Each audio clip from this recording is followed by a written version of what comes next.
All right, ladies and gentlemen, welcome to another round of Big Time Hoops, the podcast. And it's been a while since I've had a Mr. Basketball. So I went and got Mr. 2017. We got Matt McDevitt joining us today. Matt, what's going on, man? I'm good. How about yourself? Good. So we were just talking before we started recording here. You should be thick in the middle of conference play, getting ready to play for a conference championship, but you're at home right now, just chilling at home, right?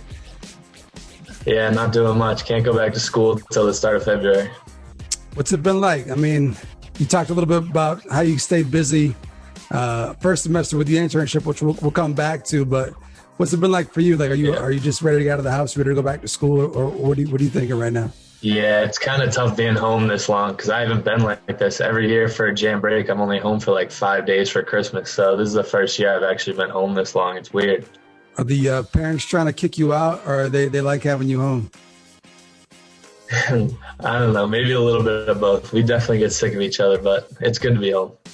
What's it been like trying to find gym space? I know that's been a struggle for everybody, just with everything constantly changing and stuff like that. What's it been like for you? Because you should be in your senior year right now and ready to make, like I said, a conference championship push and accolades and stuff like that. So what's it been like trying to stay ready and find gym time? Well, I could always go up to St. Joe's with my dad and my brother because my brother's been doing that. He's been going up pretty much every day. And I have the Bagshaws down the street. Jordan's been my best friend since like kindergarten, so I can go over there and use that gym whenever I want. So it's pretty good. Have you been getting these Bagshaw runs? I see them on Facebook. I'm seeing them stream. But are you in there quite often? Yeah, definitely. We kind of moved it up to like 3 times a week because there's not really any other runs going on. So it's been pretty good going over there. This year's been the first year I've ever seen like any of these home gyms, but I feel like there's a lot more people with gyms in their house than I ever realized. How would you rate the Bagshaw gym? I think the Bagshaw gym's the best one I've been in. It's pretty like full size. They have the new college line on there, and there's some pretty good space in there, and they got the gun, so it's pretty nice. How do you feel about playing half court though? I mean, as a young guy, you want to get on a run. What's it like being caged on that half court? Yeah. I definitely got to get back in shape when I go back to school, but the half court's good. We play 3-on-3, so you actually get to like work on one-on-one moves and all that stuff. I don't really do that much at school, so it's good for me to do that here.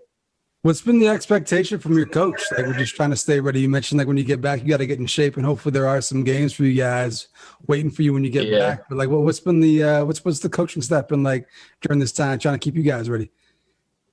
Yeah, he's kind of been giving us our space, but he texted us like a week ago and told us about that CCC meeting on the 20th and how we could still potentially have a season. So he's like, make sure you guys are getting up a little bit. Like, we're going to work hard when we get back if there is one, but don't want to start from zero. You got to have a little baseline there. Yeah. And I probably should have gave more of an intro right off the bat. So Greely grad, Mr. Basketball, we talked about that, but now at Endicott and should be going into his senior year. So we're going to go full circle. We're going to run it back here and try to find out how we got to where we're at right now. So as you mentioned, living up the road from the Bagshaws, are you born and raised in Greely? Is Greely the hometown? Yeah, I've lived in the same house since I was born. Basketball household or what? Yeah, definitely. My dad's been a coach for 30-something years. My mom played in college. My dad played in college. My brother and sister both played in college. So it's a pretty big basketball family. What was it like for you growing up? Were you just did you naturally gravitate towards it because it was always around, or was it one of those things you just fell in love with it later on? Like, what's your love story with the game? Yeah, I was definitely growing up with it, just going to all their games and all that stuff. And Greeley has a really good like feeder program. So pretty much since first grade, I was going to Saturday morning basketball at the Greeley High School, working with all the high school players and stuff like that. So it was cool growing up and just looking forward to being one of those guys. I remember growing up because I'm from Northern Maine, and I always watched the Southern Maine tournament and stuff like that when it was on TV. And I always see Greeley, and I'd be like, what is Greeley? Like, where is Greeley? I had no idea what Greeley was, but you guys were on TV a lot. You guys were in the tournament pretty much every year. But you talked about the feeder system. Who were some of those guys as a kid that you looked up to? Because I'm guessing when you go and play with the high school kids when you're a youngster. Yeah, that was like a lot. So my sister went to Greeley, and she's 8 or 9 years older than me. So a bunch of guys in her grade, like Chris Young, I grew up watching, Spencer Adams, and then like Sam Johnston, Sam Thompson, Eric Thayer, guys like that. I don't know. Like, I just grew up with guys like that. And I'm guessing just from being a toddler, being a kid, you were like, I want that. When I get to that age, I want to be that Yeah, guy. I can't definitely. wait. And I'm guessing that's how it was for you, right? Yeah, and I was going to a lot of St. Joe's college games too, so I saw that different style of play too. So I definitely wanted basketball in my future. Yeah. Talk about going to St. Joe's games, because I grew up in a college in my hometown, and I went to high school games as much as I went to college games. And you're right, it's a different game, different Yeah. vibe. But what's it like being exposed to that at a young age, and also just having that to watch versus maybe just growing up in a town with just a high school?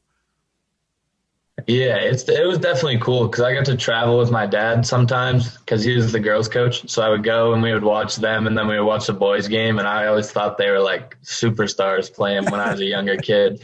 And like knowing now, like it was D3 basketball, still really good basketball, but it was definitely cool going on like the bus rides and trips with all those guys.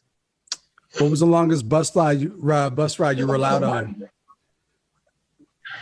I think me and my mom went to Albertus. I don't know how long that is, but it felt like forever. I think that's Connecticut, but it was definitely not that fun just sitting on the bus for that long. It makes for some very long bus rides when you got to travel. That's for sure. You mentioned the Greeley Yeah, feeder definitely. system. What else were you doing to get better as a kid? Were you in the AAU? Were you just in the whatever was provided through the schools? What was your basketball education coming up? Yeah, so I would always go to the gym with my dad and my brother because they were always older than me, so I'd try and keep up with him. And then I started with the Yes program. Like the Yes summer program used to be huge down here, and everybody would play in that. So I started doing that, and then I started AAU in probably like sixth or seventh grade, and just ran with that. What program did you get involved with? It was the Yes AAU program first, and then I think it went next level. Me and Jordan were on like the first next level team that ever started when Scott Vachon and Vince McCucci started it.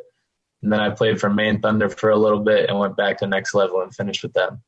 So what was the reasoning for jumping ship here? Was it because one team had nice uniforms and better gear? Was it because one team had better players? What was the thought process with jumping around from these different programs? Well, the Yes one kind of ended. We were done with Yes, and that's when Next Level came because we were really close with Scotty and Vince, and they said they wanted to start it, so we were there for them. And then I went to Maine Thunder. That was mainly like Northern Maine guys, but they were going to more out of state tournaments, and I knew a bunch of them, and we were all friends. So Next Level ended, and then I went with them to Myrtle Beach and then Boston a couple times, and then the next year I just played with them because we did that. Who were some of the kids you played So it with? was Who were some of these um, other kids you teamed up with when you were going through it? You mentioned some kids from Northern Maine. Who were Yeah, some of your so like teammates? Zach Middlestat, Bryce Harmon. I played with Taylor Skildreth. I played with Jordan Bagshaw down here, Austin Boudreau, Colin Coyne, Alec Medencia, Caleb Cost. Yeah, I played with a bunch of guys all over Maine. It's a lot of talent right there. You just name drop a bunch of talented kids right there. Um, when you guys travel to some of these out of state tournaments, you ever match up with anybody that like went to like a big time program or you see on TV or anything like that? Um, we definitely have like when I was with Next Level, we played a few kids like Cormac Ryan. I don't know exactly where he is, but he played for Middlesex Magic. And then I didn't play with Maine Thunder, but they all played against Mo Bamba, and I wasn't there that weekend, but that would have been cool. Yeah, I played against Duncan Robinson actually when he came up for the Noonan tournament. That's probably the best person I ever played against. that's my guy So that right was there. actually really cool. Yeah, he was. Yeah, he almost dunked That on was me, it. but thank God he missed. He almost dunked on you. Yeah, thank God he missed. I jumped with him for no reason at all, and he just threw it off the back of the rim because that would have been bad. It's not something you'd expect from him, right? You probably weren't expecting that. You're probably just expecting spot up threes and stuff like that. Yeah, he did plenty of that too. He gave us like 40. I heard that he was down there because I'm a huge Michigan fan, and one of my buddies was at the tournament. He's like, "Yeah, Duncan Robinson's playing. Like, you need to come down." It's like I was heading down Yeah. the next day, and then like they said, "Hey, he's not here." And he went to Miami's summer league. He's not going to be here anymore. I was like, Yeah. That was actually crazy. They killed everybody that year. They "I won the bet." Noonan tournament that year. We'll get back to the Noonan tournament later on because I always like to talk to the guys that have played in that because it's always a good tournament and a lot of good players have been through that. But let's get to the Greeley days here. So came into Greeley, what would have been 2013, 2014 freshman year? Yeah, that season. Yeah. Where was the I program at came when you, in and my brother was a senior actually. yeah, so where was the program at when you were coming in? Because obviously Grizzly did a bunch of great things when you were there and a couple of years afterwards, but where was it at when you got there? They were actually really good. They started five seniors. So when I went into tryouts, I was hoping to make varsity and ended up actually making JV and then getting moved up like halfway through the year. But they started five seniors. They probably had eight seniors on the team, and those five seniors played the majority of the minutes. They were the one seed going into the tournament. So that was actually really cool. But we did get upset by Poland in the Western Main Conference Finals. So that was actually like a tough like awakening or a wake up call, I guess, because I thought they were like the best team by far and we should have won the state championship. But anything can happen when you're playing in the Civic Center, I guess. Absolutely. One thing I want to talk about that you just brought up that I don't think I barely really get to talk about here on Big Time is JV basketball, right? You mentioned you were there for a little bit. What do you remember about JV hoops that for the limited time you were there? Yeah, so I played pretty much like the whole year JV, and that's where I got my minutes, and then I'd sit on the bench on varsity. So I mean, it was good to get to play and all that stuff. I definitely didn't want to be there. I wanted to be playing for varsity, but it was good to get better. It definitely helped me. It's probably better than just going through an entire year and sitting on the bench on varsity, right? It's like you said, at least you were getting reps and stuff like that. Yeah, Getting some definitely. experience. Were you getting beat up in 100%. practice? You mentioned moving up to the varsity as a youngster. Were you just abused in practice? Were the upperclassmen just, you know, Yeah, they definitely, it was kind of a different animal when I came in freshman year. They were all like big guys. Their smallest starter was 6'4", and he was the point guard. So like I was the tallest guy on our team my senior year, but they had monsters when I came in freshman year. So I was definitely getting beat up by like my brother and all those guys like Bailey Train. They were all good. So you mentioned when you got to high school, you wanted to make varsity. That was your goal, and you did that. And then obviously when you came back as a sophomore, you're going to have a bigger role. What was the biggest adjustment for you going from being on the edge of the bench on varsity to being in the rotation and stuff like that? What was your biggest adjustment? Yeah, it was kind of tough, I guess, because we graduated those five seniors, like I said. So it was a rebuilding year, I guess. I think we went 10-10, lost our first game at the Expo, something like that. So we weren't very good. So that was tough because you always want to win. But it was good for me to get those varsity reps and get in the game and see how the game is compared to JV. So that was a good year. We definitely needed it, but it just sucked being that bad. Did you have like it wasn't fun. At any point, did you have like a wake up moment, like either matched up with an individual or at a certain school and just getting worked and being like, damn, like I got some work to do. I got to get better. Do you have one of those moments? Yeah, I think the only team that really beat us bad every single time we played them was Cape, and they won the gold ball that year. They beat us by like 20, 30 every single time. They were really good. So every time we played them, it was just like we couldn't do anything. But every other team we played, like Falmouth, we had a good game once. Yarmouth, we had some good games. Couldn't do anything against Cape. And you just mentioned some of those schools. I mean, you were coming up at a time when it was stacked, right? I mean, just all the schools in that area, you just had to go through a lot of really good teams. And it was just, I'm guessing, up and down the schedule, just a lot of challenges, right? Yeah, 100%. And that was when we were Class B, and Class B was definitely pretty good, or in our area at least, because Yarmouth's right next to us and Falmouth's right next to us. And then Cape's pretty close. So us four were pretty much the top four teams for however many years. When you were that sophomore year, when you're kind of looking ahead, like, and you mentioned getting beat up by Cape and not having the best win-loss record, obviously you want to do more, and you're probably thinking to yourself, junior year, senior year, we're going to do this. We're going to be like this team. Which program were you looking at? Like, we're going to be like these guys. We're going to strive to be like what these guys are doing. I think we more look towards our past. Like, we wanted to be like when we came in as freshmen, because they were 17-1, 16-2, something like that. They were really good, and we were kind of a part of that program. So we wanted to go back to that and go back to winning, be the one seed, be the team everybody wanted to beat, instead of like looking at the other teams. We just wanted to beat them and be like the old Greely we knew we were like. And then junior year, you guys reclassified, right? Is that when you guys went A? Yeah, we went to A. Did it screw up your schedule that much, or were you guys pretty much playing the same teams? Yeah, I think we pretty much played the same teams. We added, like, Gorham was a double A team we added because we had to do stuff like that. But we still played Yarmouth twice a year, and they went to B. So we pretty much, the Western Maine Conference pretty much stayed the same. So played the same teams. What jump did you guys make as a team from that sophomore to junior year? We were just 1 year older. Pretty much all our leading scorers sophomore year stayed for junior year, and we had a good core. So we knew how to play with each other, and we really were sick of losing. So that kind of helped us. What was the win-loss improvement like from sophomore year to junior year? Did you guys make a big jump?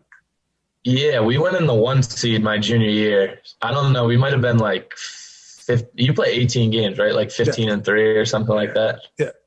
So it was definitely way better junior year than sophomore year. Did you guys finally beat Cape? Did you get back to beating Cape your junior year? Yeah, we beat Cape. I think we beat Cape twice that year. And then the only team, I can't even think, we might have dropped a bad game to somebody that we should have beat or something, but we definitely had a good year. Probably lost to Falmouth once, maybe Yarmouth once. I've had a bunch of Greely folks on at this point. Now I've had the girls. I had Bagshawn. And I've asked them what Greely home games were like. It's different for the girls compared to the boys. It's a little bit of a different environment. What's the boys' environment? You got a big game. You got a rival coming to town on a Friday night, coming into your gym. What's that Greely environment like? Yeah, I definitely think we would have a packed gym against like Falmouth and stuff. People would be standing on the baseline. That was always a big game. Yarmouth, there would always be a big game. We had pretty good super fans that took over. Like our junior year was Austin Nowinski, and senior year was Tate Porter. They did a great job getting people to games because even if we were playing somebody bad, they'd be standing in the corner, like have a bunch of people up there doing chants. So it was always good. And I think that definitely helped us.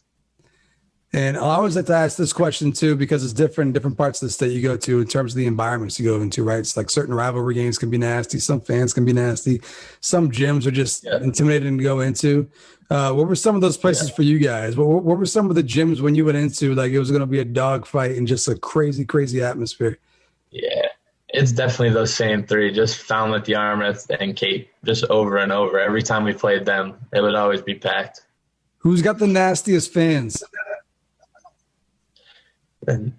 Definitely, I would say Falmouth probably. They're just our biggest rival. So they would always, they're right next to us. They would always have some good stuff. Was it anything that crossed the line, or were they creative with it, or was it pretty much just like over the line?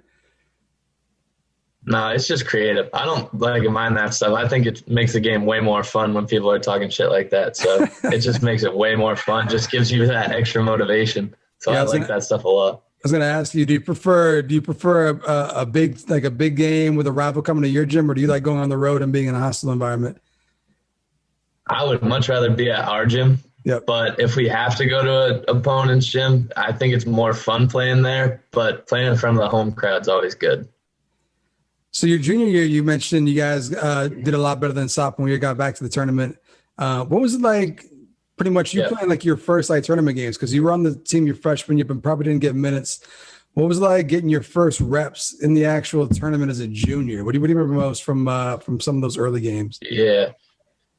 It's a crazy change because it's a bigger gym. So we tried to play – we would always go up to St. Joe's and get practices in there because the court's actually longer than our high school gym. Yeah. So coach thought that was big, so we started doing that. And then the no backdrop for, like, shooters, it's tough. It kind of gets in your head if you think about it a little too much. So I hadn't really played in many gyms that had that. So you just start, like, thinking about it, and then it can mess with you a little bit. But – it was definitely cool. You hear a lot less of the fans in those bigger gyms. It's really just like you against the other team. You can't really hear much. You played in the Expo in the first couple rounds, right? I think just the first round, and then we went to the Civic Center. Did you have any urge at all to pull up from the NBA three-point line? Was the NBA three-point line on the court? Yeah, it was definitely on the court. I definitely took a few of those. I don't know if Coach Seaver was too happy with me, but I definitely took a few of those. Yeah, and how did it feel? Did it feel good, or does it look further than what it actually is, or what? Yeah, it's definitely further because, like, you're not really thinking about it, and then when you're about to shoot, you're like, wow, that is pretty deep. You got to add a little bit extra to that, but absolutely, it was all right. How far did you guys go your junior year? We only made it to the semifinals. We got upset by Brunswick. So we beat like Kennybunk or somebody first round, pretty easy. And then Brunswick came and they just kind of bullied us, I guess. We just weren't ready for it. They beat us. That stunk. But that was the second time we were the 1 seed in my high school career, and we didn't even make it to the state championship. Yeah, so I'm guessing that kind of fueled your off season, right? I'm guessing you're coming back for your senior year, and you're like, I can't go out like that, right? So yeah, what were your off seasons actually like? Like, how hard did you attack your off season? Were you the type just to kind of find runs and play, or get in the gym and actually get reps in? Like, what was your approach? Well, that year is kind of the hardest. We hit AAU too, because that junior summer is like that biggest year. So we were in the gym a lot, and I think we took that biggest jump that year because we would always go to AAU practice, and then we would do trainings over at the bag shops with our coaches and stuff. So you're pretty much in the gym every day, and that just helped you get so much better. And playing AAU is just a much faster game than high school, so it definitely got us prepared for our senior year. Yeah. Do you have a preference in terms of style of play? Because it is a little bit different, the AAU style versus probably the more structured high school style. Yeah. Do you have a preference? I definitely like AAU more, like just fast-paced, running, all that stuff. I don't like in Maine how we don't have a shot clock. I wish we had a shot clock. Going to college made it so much better because people can like hold the ball if you play zone and all that stuff. And I just don't think that's basketball. I don't like that. And I just like the fast-paced game way better. It's way easier to get into a flow. When did you make your college choice? Because that's something you also got to try to figure out heading into your senior year. You probably something you want to wrap up and kind of come to a conclusion sooner than later. So how did it come down to Endicott? How'd you pick them, and what was the process like? Yeah, I actually didn't commit until after our senior season, like pretty late. It might have been after like the Endicott deadline, and I just ended up because I wanted to go to prep school. So because I'm young, so I turned 18 after I graduated. So I was always thinking, like, I want to go to prep school. I don't want to go to college yet, like one more year to develop and all that stuff, see if I can get a scholarship. And Endicott was the only college I applied to. And the prep school route didn't really work out. So I kind of just ended up at Endicott. Wasn't too happy about it. But looking back on it now, I'm so happy that I ended up there. It's just way better balance between basketball and everything, school. I like it there a lot. All right. So we'll come back to Endicott. We got to go back to the senior year here. So you're coming into it, upset in the tournament the year before, guessing the goal is to win a state championship. And then you ultimately wound up being Mr. Basketball. I don't know if that was in the back of your mind or not, but coming into that senior year, like who were some of the guys you were looking at? Like, okay, like I need to be better than these guys. Or who were some of the guys you kind of measured yourself against your senior year? Yeah. So I don't think like personally I was thinking like that. Just as a team, we just really wanted to win the gold ball. We'd been talking about it forever. Like we had that starting five that had been together, and we've been talking about like our senior year is like the year, like we should win this. We're better than everybody. Like we have to. So we kind of had that mentality, like we're better. We just have to show up to the gym. We have to play our hardest. We have to do all that stuff, and then we'll get it done. And it ended up working out well. We went 22-0, the state championship. We had a couple close calls, like triple overtime in Yarmouth, overtime in Falmouth. Those are some of the craziest games I've ever played in, but ended up working out for the best. How about just individual games? Do you have any individual games that stick out where you just you play really, really well? Yeah, that triple overtime in Yarmouth, I had 30-something, and like a couple of the other starters fouled out. So I was one of the two starters that were left in the game in the third overtime. We ended up winning. So that was a crazy game. What's it like going through a season where you haven't lost yet? And I'm guessing the pressure just kind of builds and builds and builds. How did you guys manage that? Because, I mean, it's added pressure. You want to win a state championship to begin with, but going undefeated as well. What was like balancing that as well? Yeah, I think it just helped. Like we would all keep each other in check. If somebody like got off the rails a little bit, started taking some bad shots, we had no problem like talking to each other. We were so close off the court, and that just translated on the court. So whenever somebody was having a bad day, bad game, we'd just be like, all right, like it's fine. Somebody else will step up. We didn't really need anybody to just, I guess, be like a ball hog and go off. We had so many weapons that year. It was crazy. How about the actual tournament? Any close calls in the tournament?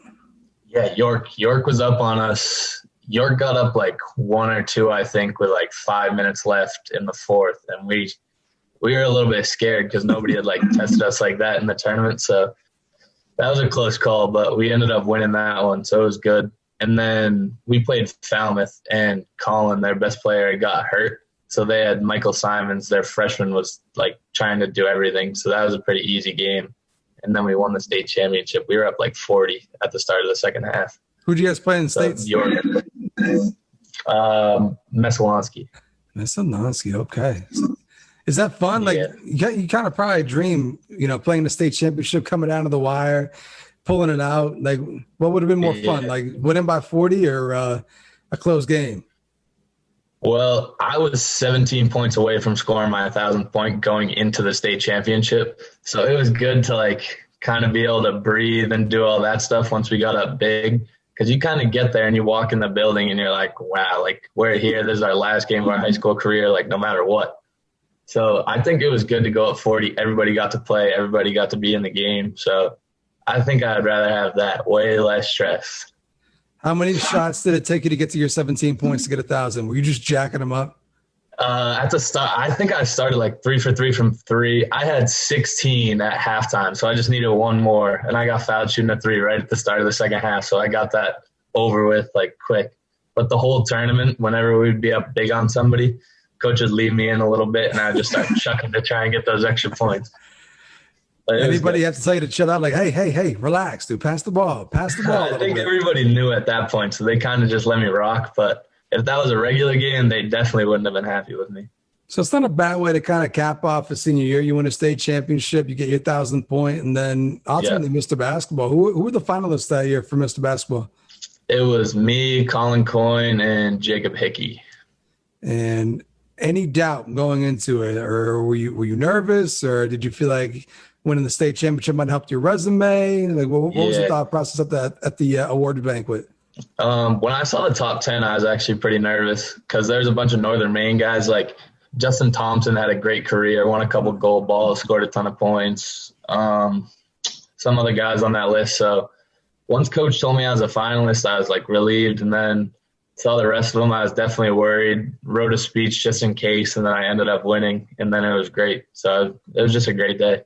Absolutely. What do you remember most from that weekend? Because there's the banquet for Mr. Basketball, and you got the McDonald's game the next day. What was the most fun part for you?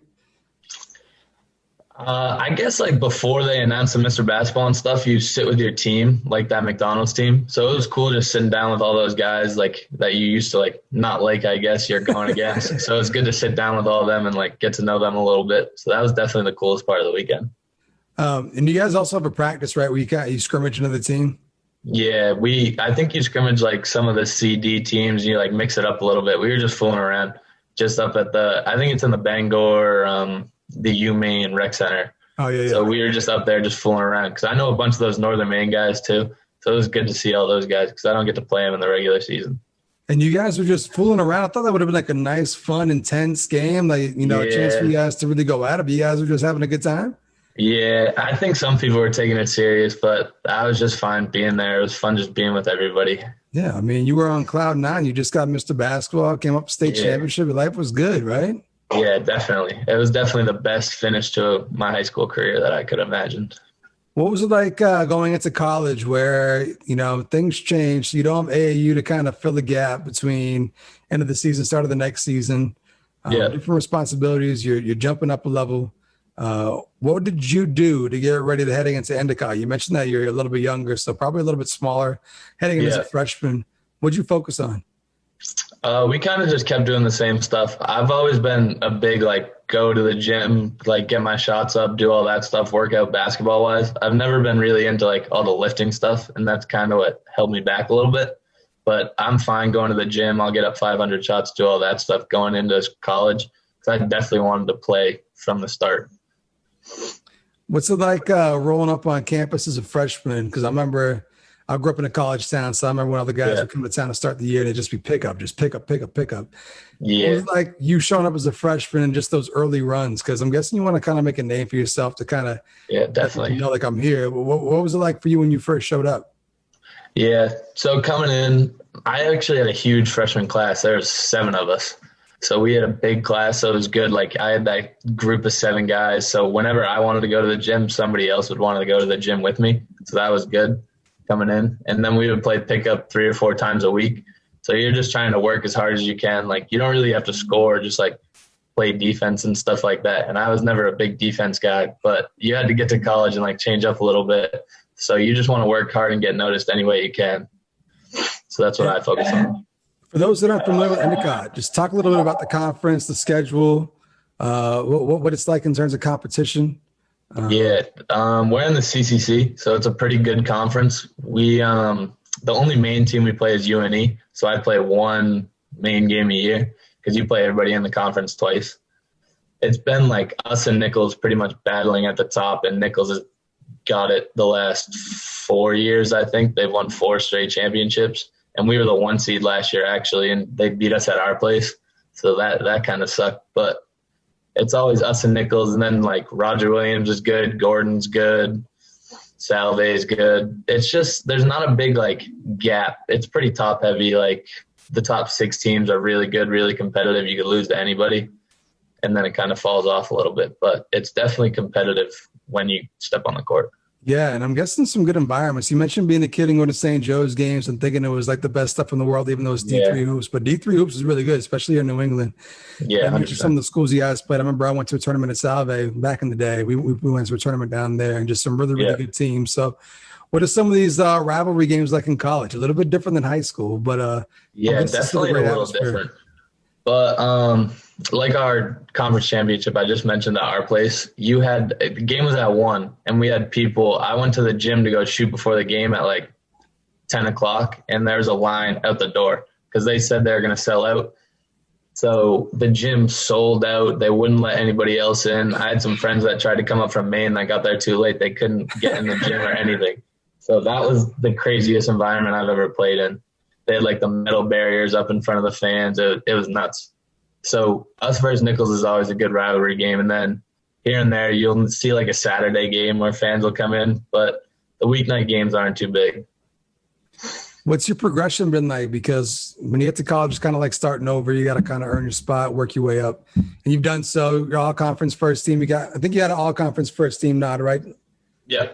And a second team all-conference nod, I think is what I saw. So obviously you've done well. But what's been the progression for you since showing up as a freshman to heading into your senior year here?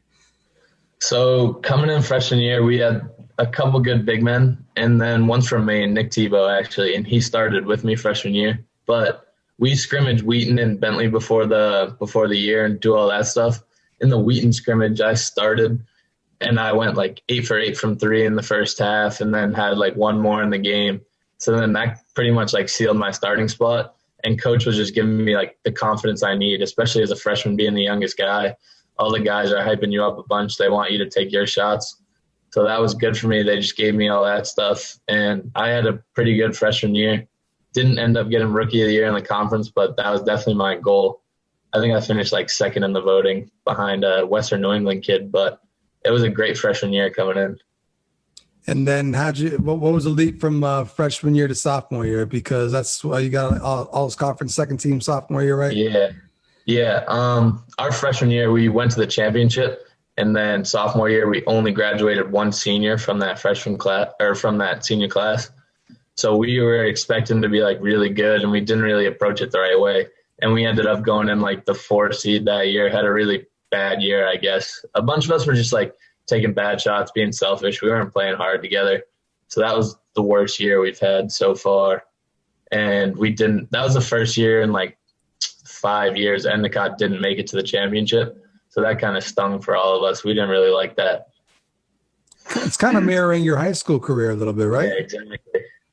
And then last year, how did it end for you guys? Because I talked to different people, and their seasons kind of ended at different points with COVID. Yeah. So what was the end of your season? How'd you guys get the news, and where were you at? Our season was actually done. We got to play our conference championship and everything. So we got to get everything in, and we kind of like started hearing about the COVID stuff, but we were still playing pickup. And then we left on spring break, still planning to come back to school after like an extended 3-week spring break. And then we were home and stuff, and they canceled it, and we went fully virtual. So we got to get our whole season in. It didn't really end great because we wanted to win that championship, and we definitely should have, but it's all right. Individually, though, the best year yet, all conference first team. So Yeah, definitely. What's next? If this thing works out, where you get, we talked a little bit before we started recording, where Yeah. looks like you'll get another year of eligibility regardless of what happens this year. So what's the goal for the final run for you? Yeah, I definitely want to go back. And like I said to you before, like I can get a 1 year MBA at Endicott, which would be great coming out of school. I'd get that. But we'll see if it all works out. I'm trying to work it out so I can work at the school and go to school there. So financially it'd be better. If that works out, then I'll definitely go back for another year. I always like talking to the college kids and just seeing what the biggest difference from high school to college is in terms of just the commitment, right? So a lot of like the D1 athletes, they'll mention how it's just stuff all day long, like just boom, boom, Yeah. boom.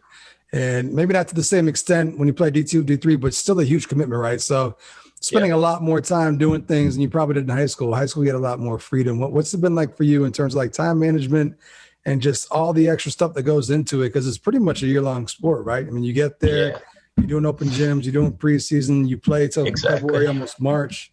So, I mean, what's it been like for you? Do you enjoy the extra commitment, all the extra time that goes into playing college basketball? Yeah. And I think like for the D3 level, it's a great balance between like you have to be really committed to your sport, of course, because you got lift, practice, like conditioning, all that stuff.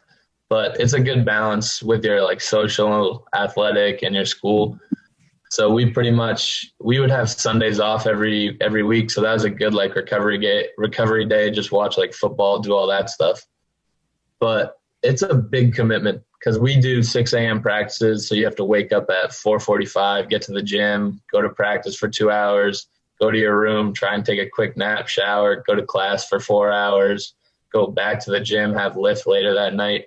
So it's definitely a big commitment. But if you love basketball, it's not too bad. It just makes you such a better player going to college from high school. And I definitely loved it. How's the social life at Endicott? What do you guys do for fun?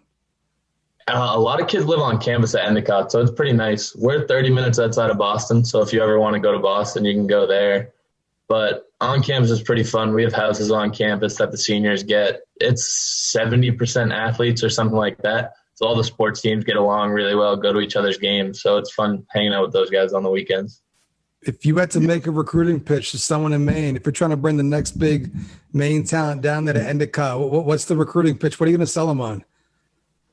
For me, at least, what got me there is it's far enough away from home, but you can still go home for the weekend if you want. It's like an hour 45 drive, but you get to leave Maine. I always wanted to see what I'd be outside of Maine, just grow up a little bit, be a little further away from home. But if you do struggle or anything, you can go home. It's not bad. We're definitely a good basketball team. We've been in the top of the conference the last 6-7 years. So if you love basketball, you're going to love Endicott. So whenever you do go back home, do you still play with some of the kids coming up? Like, are you familiar with some of the kids on the rise here in Maine right now? And if you are, who are some of the ones that kind of stand out, or some of the ones that you know? Yeah. Well, Logan. I guess Logan graduated now, but growing up, I was always playing with Logan, and we would play one-on-one and stuff. So it was good to see him succeed and get that scholarship, go to Southern Connecticut, because that's great for him. And then this year, actually, we started playing at XL with one of their AAU teams. And it was like Peyton Jones, Wyatt Hathaway, the big kid from TA. I don't really know his name. Big kid from Edward Little. So they were pretty good. They gave us a pretty good run every time we got in there. They definitely beat us a few times. Troy Barneys was the coach, and he would hop in and play a little bit. So that's the only 5-on-5 run I've got since I've been home. So it was good. It was fun. When you come back home and if there's a run, do you feel the need to still let the younger kids know, like, hey, you need to know my name. I can still play. I still got a game. No, do you feel that need still? I mean, if I come into the gym and I'm playing good, you're probably gonna know it because I'll start talking a little trash. But I don't think I have to do all that stuff. It's just like the person I am. But I definitely like it if like a younger kid knows who I am and they give me that respect because that's pretty cool. What's life after Endicott look like? Do you have any aspirations to continue doing anything with basketball, maybe coaching, playing? What are the future plans here? You're still a young guy, so you have time to figure it out. But yeah, definitely. I definitely want to stay around basketball. I don't know if I'll be coaching, but I'm definitely going to play in like men's leagues, do all that stuff. I can't like imagine life without basketball. But I definitely like to coach a AAU team or something. I think that would be fun. And then I'm trying to get a job either in Portland or Boston in the finance industry. So we'll see how that ends up. I don't really have a master plan or anything. I'm just going with it. It's crazy times right now. It's kind of tough to make plans with everything going on the way they are right now. But yeah, exactly.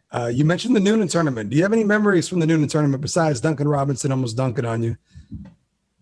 Yeah, that's definitely like the clearest memory. But it's always fun because I get to play with my AU coaches that I was with growing up. And it's just cool, like playing with all those guys, seeing a different dynamic. And then we're always competitive, I feel like me, Jordan Bagshaw, Logan, my brother plays with us.